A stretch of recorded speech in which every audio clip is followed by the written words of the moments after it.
குருவின் தினம் ஒரு சுவடுகளில் ஒரு மணிமகுடம் சூடக்கூடிய மாபெரும் அரசர்கள்லாம் அந்த காலத்தில் எப்படியெல்லாம் தன்னுடைய ஆட்சி முறையை கையாண்டாங்கங்கிறதுக்கு அவர்களுடைய அரசியல் நியதியும் சரி, அவர்கள் வாழ்வியல் நியதியும் சரிங்க, எதனை நோக்கி பயணித்ததுன்னு கேட்கும் பொழுது என்றென்றும் அவர்களின் நித்திய கல்யாணம் ஒன்றே ஒன்று தான் சொல்ல ஆசைப்பட்டிருந்தாங்க.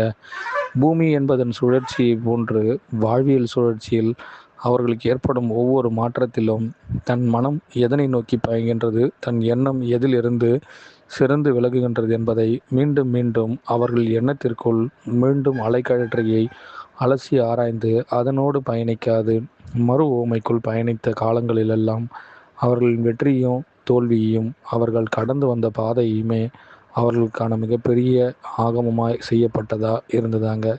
ஒரு வகையில் இதை நாங்கள் எதற்காக சொல்ல வரோம் அப்படின்றதுக்கான காரணத்தை, நாங்கள் எதற்கு குறிப்பிடுறோங்கிறத காரணத்தையும், ஒரு மனிதனுடைய தினசரி வாழ்க்கையில் எதையெல்லாம் அவன் கண்டுபிடித்து அவனுடைய அனுபவத்தின் வாயிலாக ஒவ்வொன்றையும் மீண்டும் பிரதிபலிக்கும் காலங்கள் வரும் வரை அவனுடைய மௌனமும் பொறுமையும் எங்கிருந்து அவனிடமிருந்து வெளிப்படுகின்றது என்பதில் அவனே அதை உற்று நோக்கி கொண்டால் போதும். அவனுள் இருக்கும் வெற்றியில் அவனே அதை முழுமையாய் யோகம் செய்து பார்க்கலாம்னு கூட சொல்கிறோங்க.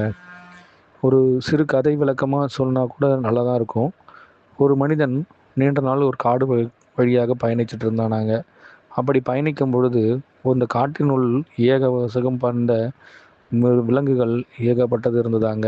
விலங்குகளின் அடித்துவாரத்துக்கேற்ப ஒவ்வொரு விலங்குகளையும் ஒவ்வொரு விஷயங்களுக்காக அவன் கண்டு கழித்து வந்தானாங்க. ஒரு சில வனவிலங்குகளுக்கு தன்னை ஆட்கொள்ளும் சக்தி இருந்ததாம். ஒரு சில விலங்குகள் தன்னை கண்டு பயந்து போகும் தன்மையில் இருந்ததாங்க. பயந்து போன விலங்குகளுக்காக அவன் மீண்டும் தன்னுடைய மதிமுகத்தை மாற்றியும் கொள்ளலையாங்க. தன்னை எதிர்கொண்டு தன்னை தாக்க வந்த விலங்குகளுக்காக அவன் மீண்டும் அதன் மீதே பயணிக்கவும் ஆசைப்படவே இல்லையாங்க. அப்போது அவனுடைய பயணம் எதனை நோக்கியதோ அதை மட்டும் அவன் உற்று நோக்கி அவன் பயணத்தின் முழு நீதித்துவத்தில் வெற்றியும் காண அந்த காடையே அவன் கடக்க வேண்டுமெனில் இவ் இரண்டுமே அவனுக்கு சாதாரண நடுநிலையாகவே தென்பட்டதாங்க. ஒன்று அதனை கண்டு பயப்பட, இன்னொன்று அவனை பயமுறுத்த, இரண்டுமே ஒன்றுதான் என்பதை அவன் புரிந்து கொள்ள ஒரு சில சாக்காடுகளை அவன் கையாள வேண்டியிருந்ததாங்க.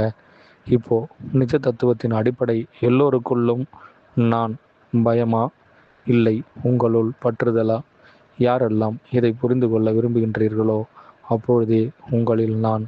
அனைவருக்கும் குருவே சரணம், குருவடி சரணம், திருவடி போற்றுங்க.